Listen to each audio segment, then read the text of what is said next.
Hi friends, അപ്പോൾ എല്ലാവരും സുഖമായിരിക്കുന്നോ? ഞങ്ങളിവിടെ സുഖമായിട്ട് ഇരിക്കുന്നു കേട്ടോ. അപ്പോൾ നമ്മൾ ഇന്നൊരു കുഞ്ഞ് ട്രിപ്പ് പോവാണ്. ട്രിപ്പ് എന്ന് പറയാൻ പറ്റുമോ എന്നറിയില്ല. നമ്മളിന്ന് വേളാങ്കണ്ണി പള്ളിയിലോട്ട് പോവാണ് കേട്ടോ. ഒരുപാട് നാളത്തെ എൻ്റെ ആഗ്രഹമായിരുന്നു വേളാങ്കണ്ണി പള്ളിയിൽ പോകാന്നുള്ളത്. ഏട്ടൻ ഇതിനു മുമ്പ് വളരെ ചെറുപ്പത്തിൽ ഒരു വട്ടം പോയിട്ടുണ്ടെന്ന് പറഞ്ഞു കേട്ടിട്ടുണ്ട്. അപ്പോൾ നമ്മൾ ഇന്ന് സ്റ്റാർട്ട് ചെയ്യുന്നത് തിരുവനന്തപുരത്ത് നിന്നാണ്. അപ്പോൾ 530 കിലോമീറ്റർ ആണ് ഇവിടുന്ന് കാണിക്കുന്നത്. ഇതിപ്പോൾ ഞാൻ കുറച്ച് കഴിഞ്ഞിട്ട് എടുത്തുകൊണ്ടാണ് കേട്ടോ 9.5 മണിക്കൂർ കാണിക്കുന്നത്. നമ്മൾ തിരുവനന്തപുരം വിട്ട് കുറച്ച് തമിഴ്നാട്ടിലേക്ക് കടക്കുമ്പോൾ തന്നെ ഇതുപോലെ വിൻഡ് മില്ലുകൾ കണ്ടു തുടങ്ങും കേട്ടോ. ഭയങ്കര രസമാണ് ഇത് കാണാൻ. പ്രത്യേകിച്ച് ആ നേരെ ഇങ്ങനെ വെളുത്ത് വരുന്നല്ലേ ഉള്ളൂ. അപ്പം ഇങ്ങനെ ആകാശത്തിൽ ആ ചുവപ്പ് കളറൊക്കെ വെച്ച് അടിപൊളിയാണ് കേട്ടോ അത് കാണാൻ. കുറേ കഴിയുമ്പോൾ നിറച്ച് പനകൾ കണ്ടു തുടങ്ങുകയും പിള്ളേർ രണ്ടുപേരും ബാക്കിൽ കിടന്ന് ഉറങ്ങുമായിരുന്നു കേട്ടോ. അങ്ങനെ അവർ ഉറക്കത്തിനൊക്കെ എഴുന്നേറ്റ് ഒന്ന് ഫ്രഷ് ആവാൻ വേണ്ടി പുറത്തേക്ക് ഇറങ്ങിയതാണ്. റോട്ടിലൊന്നും ഒരു തിരക്കും ഉണ്ടായിരുന്നില്ല കേട്ടോ. നല്ല വിശാലമായിട്ട് കിടക്കുകയായിരുന്നു. നമ്മുടെ കേരളം കഴിഞ്ഞു കഴിഞ്ഞാൽ പിന്നെ ഒരു തിരക്കും ഇല്ല എന്ന് വേണമെങ്കിൽ പറയാം. കുറേ ദൂരം ഇതുപോലെ ഇങ്ങനെ പരന്ന് കിടക്കുന്നുണ്ട്. നമുക്ക് ഫുഡ് ആയാലും വെള്ളമായാലും ഒന്നും കിട്ടാൻ ഒരു മാർഗ്ഗം ഉണ്ടായിരുന്നില്ല കേട്ടോ ആ സമയത്ത്. പുലർച്ചെ 4 മണിയാകുമ്പോൾ ഞങ്ങൾ വീട്ടിൽ നിന്ന് ഇറങ്ങിയതാണ് കേട്ടോ. 9:30-10 മണിയായിട്ടാണ് നമുക്കൊരു റെസ്റ്റോറൻറ്റ് കിട്ടിയത്. റെസ്റ്റോറൻ്റ് എന്ന് പറയാൻ പറ്റില്ല, കുഞ്ഞൊരു കട. അവിടുന്ന് നമ്മൾ വടയും അതുപോലെ തന്നെ ഇഡ്ഡലിയും ഒക്കെ മേടിച്ചു. പിന്നെ നമ്മുടെ കാറിലുണ്ടായിരുന്ന കുറച്ച് പ്ലേറ്റും കപ്പൊക്കെ ഉണ്ടായിരുന്നു. അപ്പോൾ അതിൽ വെച്ച് നമ്മൾ ആ സംഭവങ്ങളൊക്കെ കഴിച്ചു കേട്ടോ. ഈ വഴി പോകുമ്പോൾ നല്ല റെസ്റ്റോറൻറ്റുകൾ വളരെ കുറവാണ് കേട്ടോ. നമുക്കൊന്ന് ഫ്രഷ് ആവാനും കുറച്ച് നേരം ഇരിക്കാനും ഒക്കെ പറ്റിയ റെസ്റ്റോറൻറ്റുകൾ വളരെ കുറവാണ്. പിന്നെ നമുക്ക് ഫുഡിന് വേണ്ടിയിട്ട് ഇതുപോലത്തെ കടകളുണ്ട്. അപ്പോൾ നമുക്ക് ഫുഡ് മേടിച്ച് കഴിക്കാം. എന്തൊക്കെ പറഞ്ഞാലും ഇവരുടെ വട ഒരു രക്ഷയുണ്ടായിരുന്നില്ല കേട്ടോ. അടിപൊളി ടേസ്റ്റ് ആയിരുന്നു. അതേപോലെ തന്നെ പൂരി മസാലയും നല്ല ടേസ്റ്റ് ഉണ്ടായിരുന്നു. ഇഡ്ഡലി നല്ല പുളിയായിരുന്നുകൊണ്ട് അത് ഞങ്ങൾക്ക് തിന്നാനേ പറ്റിയില്ല കേട്ടോ. പിന്നെ നമ്മൾ തപ്പിക്കൊണ്ടിരുന്നത് ഒരു നല്ല ഫ്രഷ് ആവാനുള്ള, പിള്ളേർക്കൊക്കെ ഒന്ന് ബാത്റൂമിൽ പോകാനുള്ള ഒരു സ്ഥലമായിരുന്നു കേട്ടോ. നല്ല റെസ്റ്റോറൻറ്റുകളും അതിനുള്ള സൗകര്യമുള്ള റെസ്റ്റോറൻറ്റുകളൊന്നും തപ്പി നോക്കിയിട്ട് കിട്ടുകയേ ചെയ്തില്ല കേട്ടോ. പിന്നെ നമ്മൾ ഗൂഗിൾ മാപ്പിൽ ഒന്ന് ചെക്ക് ചെയ്തപ്പോഴാണ് ഇങ്ങനെ രാമനാഥപുരം എന്ന് പറഞ്ഞ സ്ഥലത്ത് ഒരു മോളുണ്ട്, ഗോൾഡൻ മോൾ എന്ന് പറഞ്ഞിട്ട്. അത്യാവശ്യം കുഴപ്പമില്ലാത്തൊരു മോളാണെന്നൊക്കെയാണ് ഗൂഗിൾ ആൻറ്റി പറഞ്ഞത്. അങ്ങനെ നമ്മൾ അങ്ങോട്ട് വിട്ടു. അപ്പോൾ നമ്മൾ കഴിക്കാനായിട്ട് കുറച്ച് റംബൂട്ടാൻ അങ്ങനെ കുറച്ച് ഫ്രൂട്ട്സ് ഒക്കെ മേടിച്ച് കയ്യിൽ വെച്ചു കേട്ടോ. പരമാവധി ചിപ്സ് തീറ്റ ഇങ്ങനത്തെ യാത്രകളിൽ കുറയ്ക്കുകയാണ് നല്ലത്. ഞങ്ങൾ അതിന് ശ്രമിക്കാറുണ്ട് കേട്ടോ.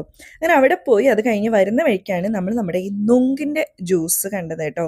ഞാൻ ഈ സംഭവം കുറേ റീൽസിലൊക്കെ കണ്ടിട്ടുണ്ട് കേട്ടോ. നമ്മുടെ ഇലയിലെ ഇങ്ങനെ കുത്തി കുത്തിയിട്ട് അതിലെ ഈ വെള്ളമാണോ അത് ജ്യൂസാണോ എന്നറിയില്ല, അങ്ങനത്തെ ആ സംഭവം ഒഴിച്ചു കൊടുക്കുന്നത്. അപ്പോൾ ഇങ്ങനെ പുറത്ത് അഡ്വർടൈസ്മെൻറ്റിന് വേണ്ടിയിട്ട് ആ ഇലയൊക്കെ വെച്ചിട്ടുണ്ടെങ്കിലും ഉള്ളിലെ ആ ചേട്ടൻ ഇലയിലൊന്നും അല്ല കേട്ടോ തന്നത്. ഇതുപോലെ ഒരു ഗ്ലാസ്സിലാണ് തന്നത്. 30 രൂപയായിരുന്നു ഇതൊരു ഗ്ലാസിൻ്റെ വില. പക്ഷെ എന്നെ കൊണ്ട് പറ്റുന്നുണ്ടായിരുന്നില്ല കേട്ടോ. ചിലവർക്കായിരിക്കും ചിലപ്പോൾ ആ ടേസ്റ്റ് ഇഷ്ടമാവുക. നമുക്ക് വായിൽ വെക്കുമ്പോൾ നല്ല മധുരമാണ്. പക്ഷെ ഇറക്കി കഴിഞ്ഞ് കഴിഞ്ഞാൽ ഒരു പ്രത്യേക തരം ടേസ്റ്റ് അങ്ങോട്ട് വരുവേ. ചുണ്ണാമ്പൊക്കെ ഇട്ടിട്ടുള്ള ഒരു തരം വെള്ളമാണെന്നാണ് പറഞ്ഞത്. വയറിനൊക്കെ വളരെ നല്ലതാണെന്നാണ് പറഞ്ഞത്. എനിക്ക് എന്തുകൊണ്ടോ അതങ്ങോട്ട് പിടിച്ചില്ല. ഏട്ടൻ പിന്നെ ഈ വക സാധനങ്ങളൊന്നും ടേസ്റ്റ് ചെയ്യില്ല കേട്ടോ. പിന്നെ കുറച്ച് പനഞ്ചക്കരയൊക്കെ വാങ്ങി നമ്മൾ അവിടെ നിന്ന് വിട്ടു. അത് കഴിഞ്ഞ ഉടനെ നമ്മൾ ഉപ്പുപാടങ്ങൾ കണ്ടു തുടങ്ങി കേട്ടോ. എന്താ രസം എന്നറിയോ, ഇത് ഞാനിങ്ങനെ കുറേ നേരം നോക്കിയിരുന്നു കേട്ടോ. പക്ഷെ നല്ല അടിപൊളി മീനിൻ്റെ മണമായിരുന്നു. അതുകൊണ്ട് അധിക നേരം നമുക്ക് അവിടെ നിൽക്കാൻ പറ്റുന്നുണ്ടായിരുന്നില്ല. പക്ഷെ എത്ര പണിക്കാരാണെന്നറിയോ ഈ മേഖലയിൽ എന്നെ പണിയെടുക്കുന്നത്.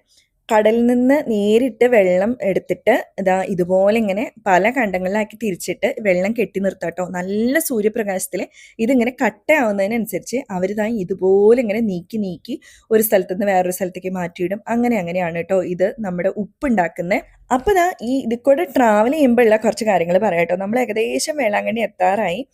ഒന്നാമത്തെ കാര്യം, ഭയങ്കര വിജനമായ സ്ഥലങ്ങളാണ്, കുറേ ദൂരം. പക്ഷെ അടിപൊളി റോഡാണ് കേട്ടോ. ഒരു രക്ഷയില്ലാത്ത റോഡാണ്. നമ്മൾ വേളാങ്കണ്ണി എത്താറാകുമ്പോഴേക്കും അത്യാവശ്യം സ്ഥലങ്ങളൊക്കെ വരും, ടൗൺസൊക്കെ വരും.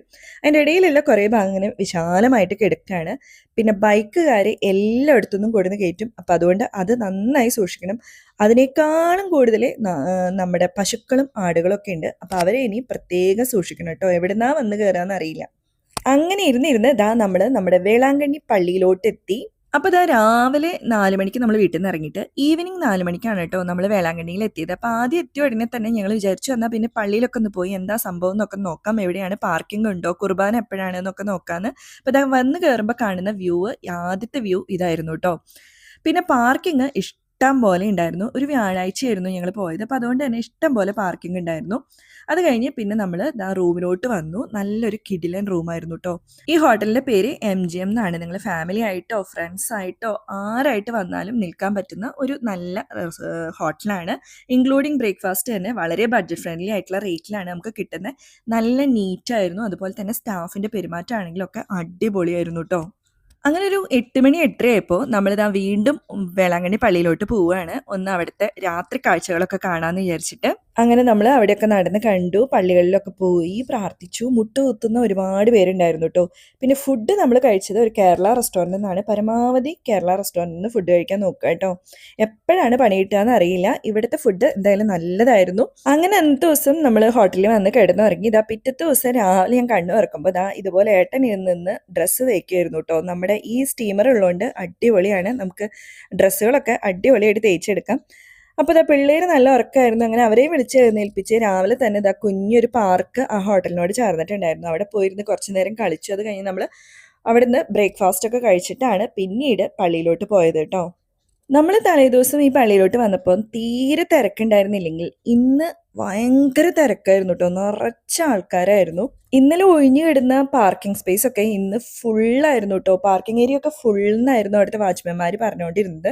പിന്നെ അവിടെ ഒരുപാട് വിശ്വാസികൾ ഇങ്ങനെ ക്യൂ ആയിട്ട് നിൽക്കുന്നുണ്ടായിരുന്നു കേട്ടോ. അവിടെ ഫ്രീ ഫുഡ് കൊടുക്കുന്നുണ്ടായിരുന്നു. അവിടെ ഒരുപാട് പള്ളികളുണ്ട് കേട്ടോ. ചില പള്ളികൾ ഓപ്പണേ അല്ല, ചിലത് ഓപ്പൺ ആണ്. ദേ ഇപ്പം ഈ കാണുന്ന ഈ ചാപ്പലിനുണ്ടല്ലോ ഒരുപാട് പേർക്ക് ഒരുമിച്ചിരുന്ന് പ്രാർത്ഥിക്കാൻ പറ്റും കേട്ടോ. അത്രയും വലിയൊരു പള്ളിയായിരുന്നു. അങ്ങനെ നമ്മൾ കുറേ നേരം അവിടെ നിന്നു. നല്ല വെയിലായിരുന്നു കേട്ടോ. ഒരു രക്ഷയുണ്ടായിരുന്നില്ല. ചൂടുകൊണ്ട് സഹിക്കാൻ പറ്റുന്നുണ്ടായിരുന്നില്ല. പിള്ളേരൊക്കെ പെട്ടെന്ന് ടയേർഡാവുന്നുണ്ടായിരുന്നു കേട്ടോ. അപ്പോൾ നിങ്ങൾ കയ്യിൽ വെള്ളം എന്തായാലും കയ്യിൽ കരുതണം. കാരണം അവിടെ മേടിക്കാനുണ്ടെങ്കിലും നമുക്ക് അത്യാവശ്യം ദൂരം നടന്നു പോയിട്ട് വേണം മേടിക്കാൻ. ഇതാണ് കേട്ടോ മുട്ടുകുത്തുന്ന ഏരിയ. ഇപ്പോൾ രാവിലത്തെ ടൈമിൽ അവിടെ ആരും ഉണ്ടായിരുന്നില്ല. രാത്രി 9 മണി വരെയാണ് കേട്ടോ അവിടെ മുട്ടുകുത്തുന്ന ടൈം. പിന്നെ നമ്മൾ ബീച്ചിലോട്ടാണ് പോയത്. ബീച്ചിൻ്റെ ഏരിയ കാണാൻ നല്ല രസമാണ് കേട്ടോ. നമ്മുടെ സുനാമി നാശം വിതച്ച ആ ഏരിയകളൊക്കെയാണ് ഇപ്പോൾ ഈ കാണുന്നത്. ഇവിടെ മീൻ വറുത്ത് കൊടുക്കുന്നവർ ഒരുപാടുണ്ട് കേട്ടോ. അങ്ങനെ അതൊക്കെ കണ്ട് വേളാങ്കണ്ണിയിൽ നിന്ന് കുറച്ച് വിട്ടിട്ടുള്ള ഒരു അനീഫ എന്ന് പറഞ്ഞ റെസ്റ്റോറൻറ്റിൽ നിന്ന് ലഞ്ചും കഴിച്ചിട്ടാണ് കേട്ടോ നമ്മൾ വേളാങ്കണ്ണിയിൽ നിന്ന് മടങ്ങിയത്.